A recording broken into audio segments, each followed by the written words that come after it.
नाक कट गयो गमायो रे का भगवान दास तेरो नाक कट गयो के थाने ठाकुर मैं कटाई है चाड़ करके के किया का भगवान ले कृष्ण भगवान का दर्शन हो जे सच्ची बात है हां अब पुनिया साहब जी को मार आपने के जी हो अब गामगा और मिलिया कृष्ण वर्गो के पुनिया साहब जी नाक थे क्या में कटवायो कहतने ठाकुर ने भगवान दिसे कहेंगे खेती है कृष्ण काम आप जी अब तीन हो गया बिना मरदा तो जी बैठा पर न फिरो लागो कहते थे ना क्या में कटवा रखो तीन जना का भगवान का दर्शन हुआ अब भी कटवा करता करता ये ना आपको पंथ बता दियो माता भेड़ा लाग्यो तो आंगो केणो किया आखिर में जागे को समझदारो किया अरे का भगवान दास ओ के करियो भाई मेरो तो नाक कटो धक्को निस गांव का सारा नकटियो के क्या अब काम में पीछे हो गया अपन कोई तो ये पंथ बताओ एक तो और ले गया सागे तो एक सखी आपके अपने देव ने के सारे दिन घड़े पड़ियो रे यहां कर अपना भागवत को पाठ चले गुरुजी अरे अरे बेटा सत्संग सुननी चाहिए पाठ सुनना चाहिए और सत्संग अवश्य ही जानो चाहिए तो के सखी आपके पति देव ने समझावे के किवे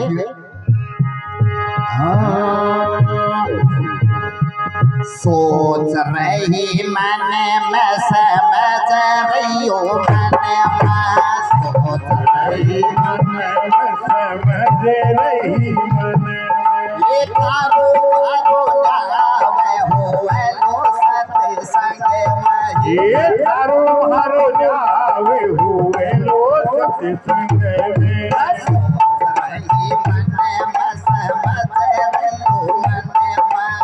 सोच रही मन में समझ रही मन में तारो तारो नावे हो लो सत्संग में ये तारो हरो नावे हुए लो सत्संग में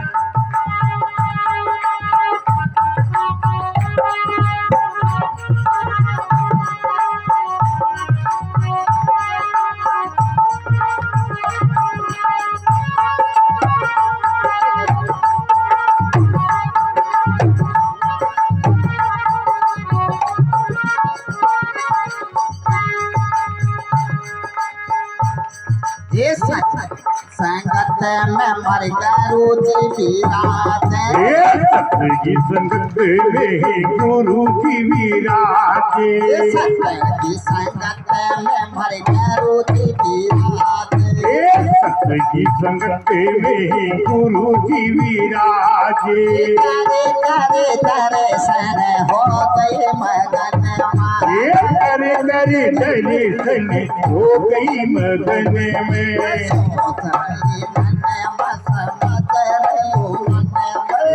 सोच रही मन में समझ रही मन में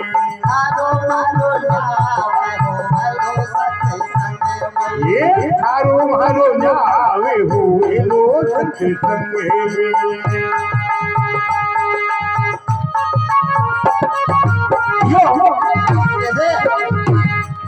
श्री राधे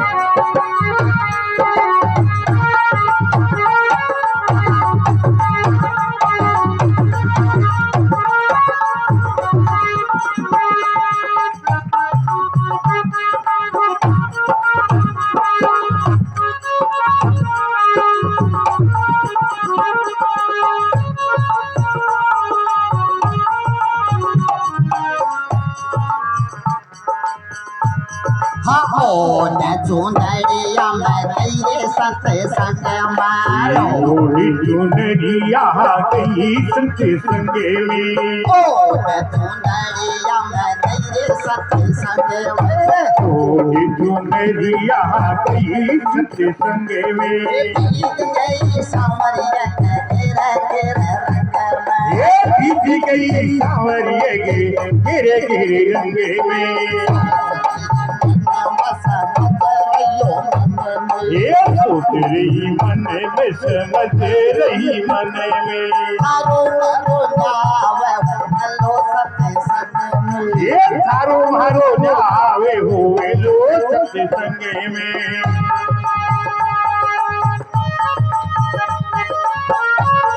जियो जियो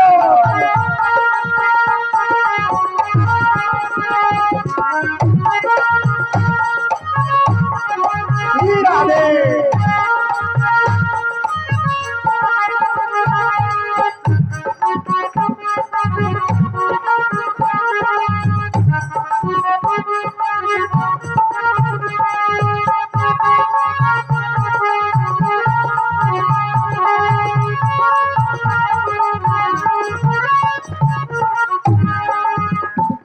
ये सत्य की संगत में मरसे या मीरा ये सत्य की संगत में ही जय विराज सत्य की संगत में मरसे या मीरा ये सत्य की संगत में ही जय विराज गाए गाए गुण मत हो गए मगन में ये गाए गाए गुणे में तो हो गई मगन में ये सोच रही मन में समझ रही मन में ये थारो मारो जावे हो वे लोग संगे में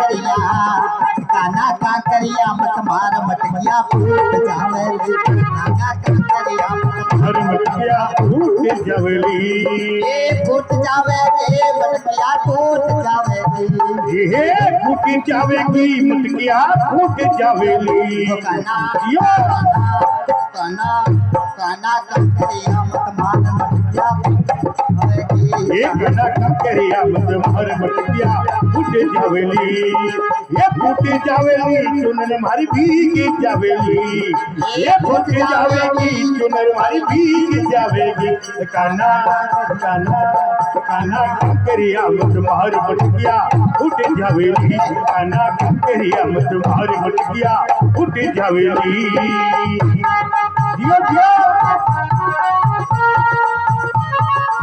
जय श्री राधे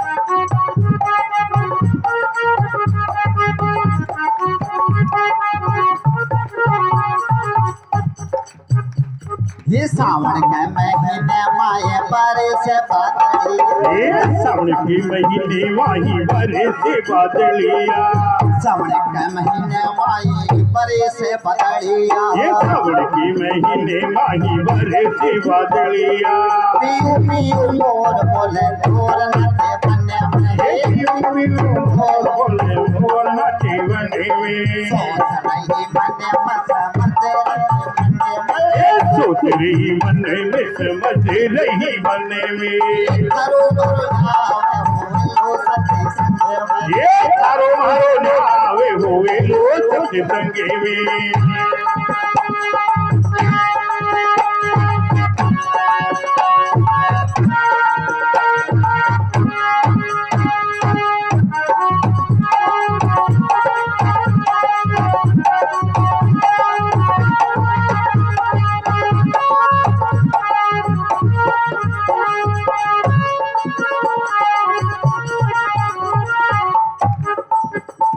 मीरा के प्रभु गिरधर नागर ये हीरा के प्रभु गिरी गिरी नागरी मीरा के प्रभु गिरधर नागर मीरा के प्रभु गिरी दिल्ली नागरी करे करे दर्शन हो गई मगन में ये करे करे दर्शन हो गई मगन में सोच रही मन में समझ रही मन में सोच रही मन में समझ रही मन में ये सोच रही मन में समझ रही मन में मारो मारो नाम हो बोलो सब ये मारो मारो नावे हो लो चके संगे में तारो मारो नावे हो लो चके संगे में ये तारो मारो नावे हो लो चके संगे में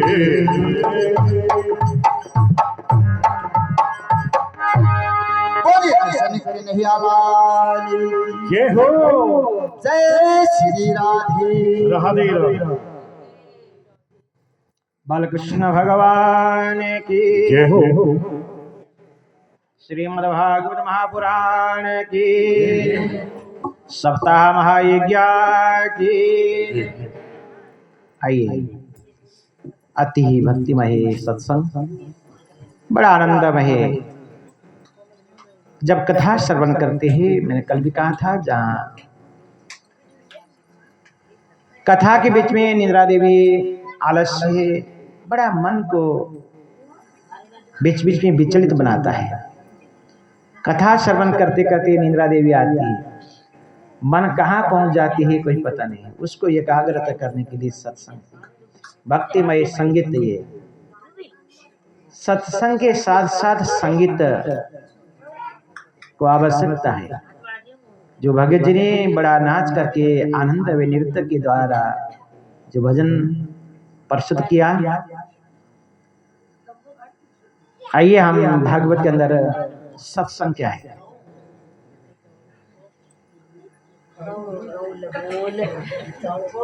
जितना आप भक्ति से सत्संग करोगे, आप इस सत्संग सुनते हो, नृत्य को देखते हो, इस हृदय के अंदर उस परमात्मा को, छवि को विराजमान कराइए। देखो,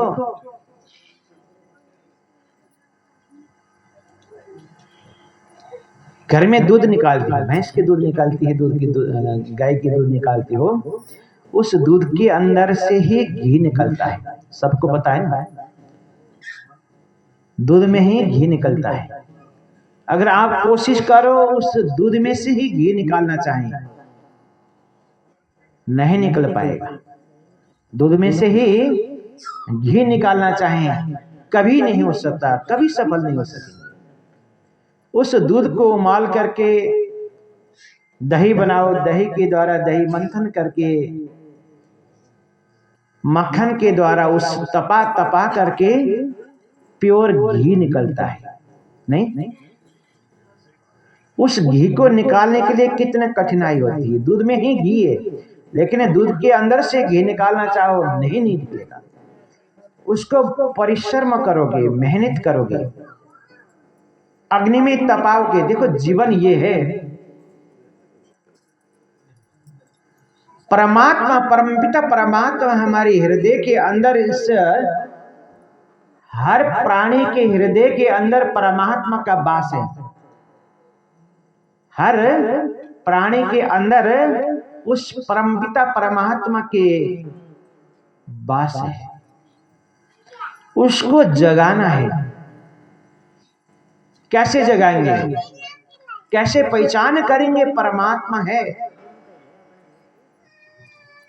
जहां तक आप इस नेत्र के द्वारा दृष्टि जहां तक जाता है, उसको एक प्राणी के रूप में, परमात्मा के रूप में पहचानो।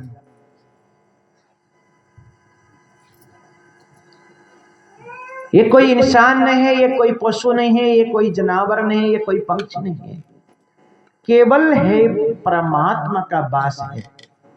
वो आप समझ लो। इस ज्ञान को प्राप्ति कहां से होगा? इस भक्तिमय सत्संग के माध्यम से, कथा के माध्यम से ही ज्ञान प्राप्त होगा। उस परमात्मा हृदय के अंदर है, उसको जगा करके निकालना, साक्षात्कार करना है, परमात्मा का दर्शन करना है। इस भक्ति मार्ग के द्वारा ही परमात्मा प्राप्ति हो जाए। जैसे घी के दूध में से कई परिश्रम करते हुए तपाते तपाते तपाते तपाते प्योर घी निकलता है, उसी तरह से जीवन में जितना कठिनाई आएगा, जितना दुख आएगा, ये समझना कि आज जो दुख आया है इससे पूर्व समय में हमने कोई ऐसा अपवित्र कर्म किया होगा, उसको पराचित हो रहा है, उस समापन हो रहा है। अब सुख का दिन आएगा अवश्य। जितना दुख आएगा समझ लो कि हम अब सुख उस परमात्मा के नजदीक अब पहुंचने वाले हैं। जब तक आपके जीवन में दुख नहीं आएगा सुख का अनुभव नहीं होगा। सुख क्या है? जब तक दिन समाप्त होकर के रात नहीं आएगा आपके दिन को अनुभव नहीं होगा। दिन के साथ रात का आवश्यकता है, रात के साथ दिन का आवश्यकता है। सुख के साथ साथ में दुख जीवन में बहुत आवश्यकता है। जितना कठिनाई जीवन में आए उतना ही परमात्मा के नजदीक पहुंच जाती है, उतना ही परमात्मा के। मैंने तो जीवन भर कभी किसी को दुख नहीं दिया, अपवित्र कर्म नहीं किया मारना गुरुदेव, फिर भी मेरे जीवन में कितना दुख क्यों हो रहा है? ज्यादा से ज्यादा यही प्रश्न आता हमारे पास। गुरुदेव हमने कभी जान करके किसी को दुख नहीं दिया, कभी बुरा नहीं किया, फिर भी हमारे ऊपर इतना दुख। ये समझ लो कौन सा जन्म में क्या कर्म करके आए हो, कोई पता नहीं है। इसलिए दुख आया तो हंस हंस करके उसको काटना है। अवश्य दुख आया है तो सुख भी अवश्य आएगा, दुख के साथ सुख छुपा हुआ है। सुख के नजदीक हम पहुंच रहे, ये समझना चाहिए। भक्ति के जीवन में दुख आया, अपने पुत्र को वृद्धावस्था हो, अब एक माँ युवती अवस्था में है और पुत्र वृद्धावस्था में है। और एक बात ध्यान रखना, माता पिता को जब दुख आता है, हृदय में पीड़ा होती है, असहज होती है, कब? जब संतान के ऊपर दुख आता है। नहीं, जब जब अपनी संतान के ऊपर दुख आता है, अपने दुख से दुखी नहीं होती माता पिता, अपने दुख से आज दुख आया है तो कल निकल जाएगा, लेकिन संतान के ऊपर जब तक दुख आता है ये आंखों से देखा नहीं जाता है, ये हृदय से सहन नहीं होता है माता पिता के ऊपर। इसलिए जीवन को सुधारना है, परिवार को। इसलिए मैंने कल भी कहा था, संस्कार को जगाइए, अपने धर्म और संस्कार को बचाइए, धर्म और संस्कार को जगाइए। आपके जीवन में कभी कठिनाई नहीं आएगा, जीवन में दुख आएगा, घर में कुछ परेशानी हुआ, आपस में किस कारणवश कलह रहा, तो हम जाते हैं ना अपने मित्र के पास जाकर के, सहेलियों के पास जाकर के उस दुख को सुनाते हैं, घर की वेदना को, मन की भावना को वहां आंसू के रूप से बहते हैं, अश्रु बगाते हैं किसी मित्र के पास जाकर के, सहेलियों के पास जाकर के। ध्यान रखना, किसी भी मित्र के पास जाकर के उस दुख को, पीड़ा को आप निकालोगे, आंखों में से आंसू बहेगा, लेकिन वहां से कोई समस्या का समाधान नहीं होगा। छीमे के पास जाकर के रोती हो, दोस्त के पास जाकर के रोती हो, जब तक रोहोगे तब तक सिर हिला करके कहेगा भगवान दास बड़ा दुख हुआ, बड़ा दुख हुआ। ऐसा नहीं होना चाहिए था। जब वहां से निकलेंगे, हाँ अच्छा हुआ, उसके मन में ऐसा, लेकिन वही दुख, वही पीड़ा, वही अश्रु ले जा करके मेरे ठाकुर जी के सामने जाकर के रो, जितना रोना है आपके जीवन में कभी रोना नहीं पड़ेगा। अगर आंसू बगाना ही है, मेरे ठाकुर जी के सामने जाकर के रो करके आंसू को बगाइए, एकांत में बैठ करके रोइए, एकांत कोने में जाकर के रोइए, किसी को मत सुनाइए, दुख किसी को मत सुनाना। अगर दुख आया है जीवन में वो जाएगा अवश्य ही, लेकिन सुनाओगे तो केवल ठाकुर जी के चरण में जा करके रोइए। ठाकुर जी को एकांत में बैठ करके हृदय में विराजमान करा करके रो। जितना सुनाना है मेरे कन्हैया को सुनाओ। परमात्मा सुनेंगे लेकिन छीमे की नहीं सुनेंगे। आज हालत ये है, हर घर में हम अपने ही दुखों से हमें दुखी नहीं है, दूसरे को सुख दे करके बड़ा दुखी है आज। नहीं, अपने दुख तो निकल जाएगा, अपने दुख से दुखी नहीं है, लेकिन छीमे की ने गाड़ी ले लिया, उसके बेटा का शादी हो गया, बहू इतना सुंदर आ गई, उस पीड़ा से हमें बड़ा दुखी है। इसको दूर करना है। ये हमारा संस्कार नहीं है, हमारा धर्म नहीं है कि दूसरा आगे बढ़ रहा है तो उसको बढ़ाइए और आपके जलन से और वो वृद्धि होगा। ये ध्यान रखना। अगर छीमे की आगे बढ़ रहा है, आपका दोस्त आगे बढ़ रहा है, उसके सुख में आप रहोगे, आप पीड़ा होगा। जितना रहोगे उतना वो आगे बढ़ेगा। लेकिन संघर्ष करोगे, वो आगे जा रहा है, मैं भी जाना है, मेरे को भी जाना है, संघर्ष संकल्प करो, ये रास्ता ढूंढो, कैसे उसको सफलता हुआ, कौन सा मार्ग में लग करके सफलता हुआ, क्या कर्म करना चाहिए, उसकी शरणागति हो जाओ, उसको जलो मत।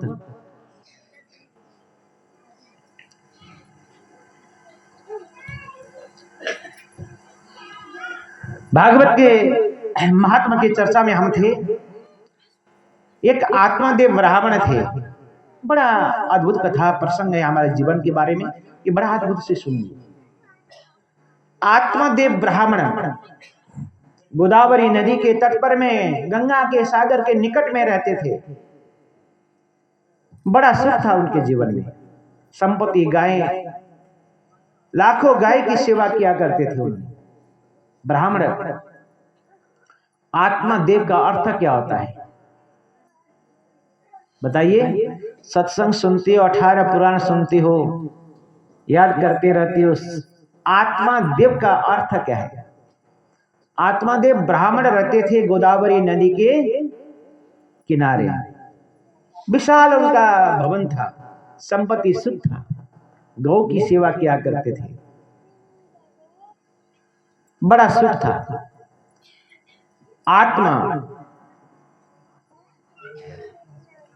आत्मा का अर्थ होता है ये मन, शरीर। आत्मा को दुख दिया उसने। किसी का मृत्यु हुआ ना, वो कहते उसकी आत्मा को शांति मिली। ध्यान रखना, जिसका मृत्यु हुआ है उसको तो शांति मिल चुका है, आपको खुद को शांति रहना पड़ेगा। कहते हैं उसकी आत्मा को शांति मिल जाए। लिखते हैं ना, किसी का मृत्यु हुआ है उसकी आत्मा को शांति मिले, ऐसे कई मोबाइल में लिखते कहते भी है। लेकिन जिसका मृत्यु हुआ है उसका तो शांति हो चुका है, लेकिन अपने आप को शांति रखिए। इस मन को शांति करना आवश्यकता है, अपने आप को पहचानना आवश्यकता है। मैं कहूं